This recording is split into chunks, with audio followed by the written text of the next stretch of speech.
નમસ્કાર ખેડૂત મિત્રો, હું રાહુલ ધામેલિયા। ખેડૂત મિત્રો, આજે આપણે વાત કરવાના છીએ મગફળી કે મગફળીની અંદર જ્યારે આપણને પીળાશ દેખાય। ઘણી મગફળી એવી હોય કે જે આપણે ઓરવી અને વાવી હોય, 15-20 દિવસની મગફળી થાય અને જ્યારે વરસાદી રાઉન્ડ ચાલુ થાય ત્યારે આવી ઘણી બધી વાર મગફળી છે એ આપણી પીળી પડી જતી હોય। હવે આ મગફળી શાના કારણે જે પીળી પડે છે, કે એવું શું થયું કે એ મગફળી આપણી આખી પીળી થઈ ગઈ, અને આ મગફળી પીળી પડતી અટકાવવા માટે આપણે એનો શું ઉપયોગ કરીએ કે જેનાથી આપણને સચોટ એનું પરિણામ મળે। હવે ઘણી બધી વાર ખેડૂત મિત્રો એવું થાય કે ઘણી જમીન એવી હોય છે કે જ્યારે વરસાદી વાતાવરણ થાય ત્યારે એ જમીનની અંદર પાણી ભરાતું હોય, કે જેમ આપણે ફોટામાં જોઈ શકીએ છીએ કે ઘણીવાર આવા ખેતરની અંદર જે પાણી ભરાઈ રહેતું હોય। હવે આવી મગફળી હોય કે જે આપણે વાવેતર કર્યું હોય અને ઉગીને કમ્પ્લીટ થાય ને વરસાદી વાતાવરણ આવે ને આ મગફળી એકદમ પીળી પડી જાય। હવે આવી મગફળીની અંદર નાઇટ્રોજનની ઉણપ હોય કે જ્યારે આપણી મગફળીનો છોડ જ્યારે પીળો પડતો હોય, જ્યારે છોડના નીચેના પાંદ પીળા હોય અને ઉપરના લીલા હોય, કે છોડ જ્યારે નીચેથી પીળો પડતો આવતો હોય, આવી મગફળીની અંદર નાઇટ્રોજનની ઉણપ હોય। અને જ્યારે છોડ ઉપરથી પીળો પડતો આવતો હોય, ઉપરના પાંદ છે એ પીળા હોય અને નીચેના પાંદ જ્યારે લીલા હોય, આવા છોડની અંદર સલ્ફર અને લોહ તત્વની ઉણપ હોય કે જે એના કારણે એ મગફળી છે એ પીળી પડે છે। હવે ખાસ ખેડૂત મિત્રો, જ્યારે આપણું આવું પાણી ભરાતું હોય એવું ખેતર હોય, અથવા તો કે જે છોડની અંદર પાંદ નીચેથી જે પીળા પડતા આવતા હોય, હવે આવા ખેતરની અંદર આવી મગફળીની અંદર જે નાઇટ્રોજનની ઉણપ હોય કે જે પાંદ છે એ નીચેથી પીળા પડતા આવતા હોય અને પાંદ આખું પીળું હોય, જેની મેન નસ હોય ને એ પણ આખી પીળી દેખાતી હોય, આવી મગફળીની અંદર નાઇટ્રોજનની ઉણપ હોય। હવે આવી મગફળીની અંદર જ્યારે આપણે નાઇટ્રોજનની પૂરેપૂરી ઉણપ દેખાય ત્યારે 16 ગુઠાના વીઘા પ્રમાણે 1 વીઘે 2 પંપનો ઉપયોગ કરવો, અને એ પંપની અંદર જે ઉરિયા ખાતર આપણે આવે છે એનું 150 ગ્રામ ઉરિયા ખાતરનું પ્રવાહી કરી પાણી મિક્સ કરી અને પાણી કરી નાખવાનું। 150 ગ્રામ ઉરિયા ખાતરનું એ દ્રાવણ છે એક પંપમાં નાખી અને 16 ગુઠાના વીઘા પ્રમાણે આવા 2 પંપનો ઉપયોગ કરવાથી એ મગફળીની અંદર નાઇટ્રોજનની ઉણપ દૂર થઈ જશે અને એ મગફળી પાછી આપણી એકદમ લીલી હરીભરી દેખાવા માંડશે। અને ખાસ ખેડૂત મિત્રો, જ્યારે મગફળી આપણી પીળી પડે ત્યારે એની નિવારણ જરૂરથી કરી નાખવું વહેલી તકે, કે જ્યારે પાંદ પીળું થાય ત્યારે એ ઉપરથી પ્રકાશ સંશ્લેષણની પ્રક્રિયા છે એ બંધ થઈ જાય છે।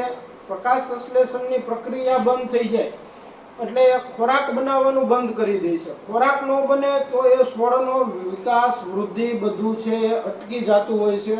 તો ખાસ ખેડૂત મિત્રો, જ્યારે મગફળી પીળી થાય ત્યારે તરત જ એની પગલાં લઈ લેવા જરૂરી છે। હવે ઘણીવાર ખેડૂત મિત્રો મગફળીની અંદર સલ્ફરની પણ ઉણપ હોય કે જે પાંદ ઉપરથી મગફળીના છોડના પાંદ ઉપરથી પીળા પડતા આવતા હોય, આખું પાંદ પીળું હોય અને જે વચ્ચેની નસ છે એ એકદમ લીલી હોય, ત્યારે મગફળીની અંદર સલ્ફરની ઉણપ હોય અથવા લોહ તત્વની ઉણપ હોય। જ્યારે મગફળીની અંદર સલ્ફરની ઉણપ હોય ત્યારે ખાસ કરી અને ખેડૂત મિત્રો એમાં જે ફેરસ સલ્ફેટ આવે છે, ફેરસ મેગ્નેશિયમ સલ્ફેટ, એનો ઉપયોગ કરવાથી આપણે સલ્ફરની ઉણપ ખૂબ જ વહેલી તકે દૂર થઈ જાય છે। અને ત્યાર પછી જે સલ્ફેટ ઈડીટી ફોર્મમાં આવે છે કે એ પર પંપે 20 થી 25 ગ્રામ નાખી અને એનો ઉપયોગ કરવાથી પણ ખૂબ જ સારા એવા રિઝલ્ટ મળે છે। પણ જ્યારે આપણે ફેરસ મેગ્નેશિયમ સલ્ફેટ કે સલ્ફેટ ઈડીટીનો ઉપયોગ કરીએ ત્યારે ખાસ કરી એમાં મિક્સ માઇક્રોન્યુટનનો પણ સાથે ઉપયોગ કરીએ કે જેનાથી આપણી મગફળી તો પીળી પડી ગઈ છે, મગફળી પીળી પડી ગઈ છે એને લીલી કરવા માટે તો ફેરસ મેગ્નેશિયમ અથવા સલ્ફેટ ઈડીટી કામ કરશે, પણ સાથે જો માઇક્રોન્યુટન્સનો ઉપયોગ કરશું તો એ માઇક્રોન્યુટન્સ વહેલી તકે આપણા છોડને વૃદ્ધિ વિકાસ આપી દેશે। છોડને જ્યારે વૃદ્ધિ વિકાસ આપશે તો એ છોડ વહેલી તકે પ્રકાશ સંશ્લેષણનું ક્રિયા ચાલુ કરશે, ખોરાક મેળવવાનું ચાલુ કરશે, એની વૃદ્ધિ થઈ જશે તો એ છોડ આપણને માલ વધારે આપશે। હવે ઘણી બધી વાર જ્યારે લોહ તત્વની આપણા છોડની અંદર ઉણપ હોય ત્યારે ખાસ કરીને લોહ તત્વની જ્યારે ઉણપ હોય ત્યારે તો આપણે એનો ઉપયોગ ખૂબ સારી રીતે ખેડૂતો જાણે છે કે જ્યારે આપણે હીરાકસી અને લીંબુના ફૂલનો ઉપયોગ કરતા હોય, જ્યારે આપણે હીરાકસી અને લીંબુના ફૂલનો ઉપયોગ કરીએ ત્યારે ખાસ હીરાકસીનો ઉપયોગ એક પંપે 150 ગ્રામ અને લીંબુના ફૂલ 15 થી 10 ગ્રામનો ઉપયોગ કરવો. ઘણીવાર ખેડૂત મિત્રો નકરા હીરાકસીના ફૂલનો હીરાકસીનો પણ ઉપયોગ કરે છે. હીરાકસીનો ઉપયોગ કરવાથી રિઝલ્ટ મળતું નથી. સાથે લીંબુના ફૂલ અથવા ખાટી છાશ જરૂરી છે કે જ્યારે હીરાકસી સાથે સિટ્રિક એસિડ ભળશે, લીંબુના ફૂલ કે ખાટી છાશ, તો જે હીરાકસી પાણીના દ્રાવ્ય સાથે ઓગળી શકશે અને એ આપણા છોડ ઉપર પડશે તો જે લોહ તત્વની ઉણપ છે એ દૂર કરી શકશે.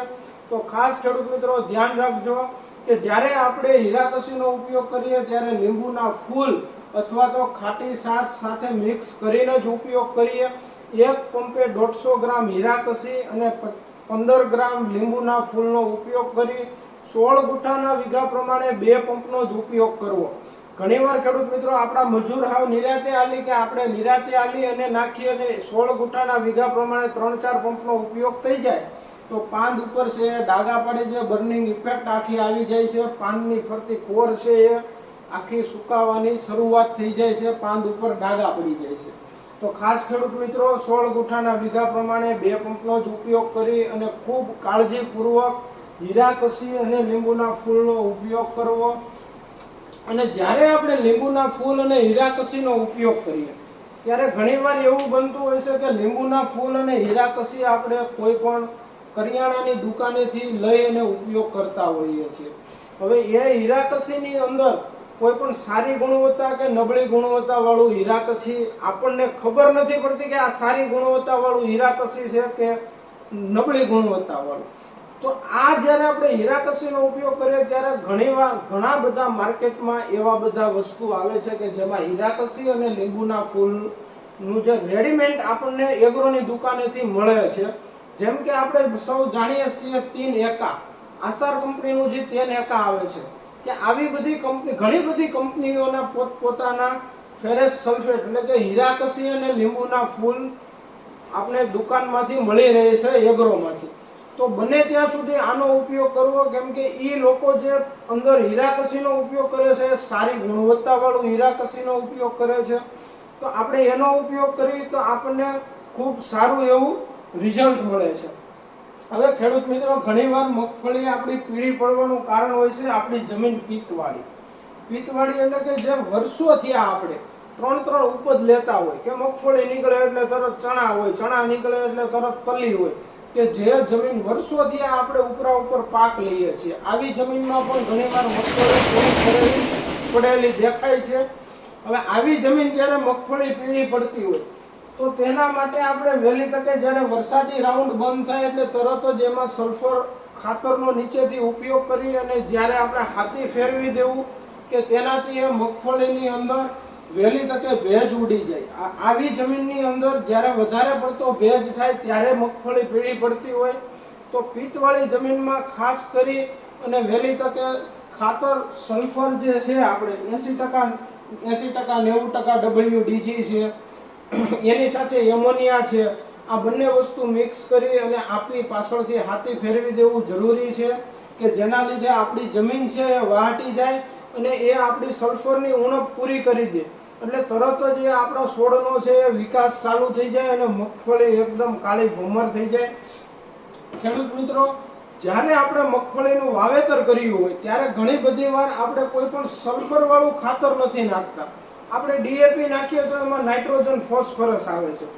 તો એની જગ્યાએ ઘણીવાર ઘણા બધા ખાતરની સલાહ આપવાવાળા એવું પણ કહેતા હોય છે ખાતરની દુકાનવાળા કે 12-32 હોળ વાપરો, 20-20-0-13 વાપરો, કે 12-32-16 શું કામ જરૂરી છે કે 12-32-16 વાપરવાથી એની અંદર આપણને સલ્ફર મળી રહે છે. તો આવી જ્યારે પિત્તવાળી જમીન હોય તો તેમાં DAP કરતાં 12-32-16ની ભલામણ ખૂબ જ સારી છે. ખેડૂત મિત્રો જ્યારે આપણે મગફળીમાં ઉપરથી ખાતર આપીએ ત્યારે પણ આપણે એમાં સલ્ફરવાળા ખાતરનો વધારે પડતો ઉપયોગ કરીએ કે જેનાથી આપણને કે મગફળીના છોડને સલ્ફર પૂરતા પ્રમાણમાં મળી રહે અને આપણો મોલ એકદમ લીલો વૃદ્ધિવાન રહે. આભાર ખેડૂત મિત્રો. જય હિન્દ, જય ભારત.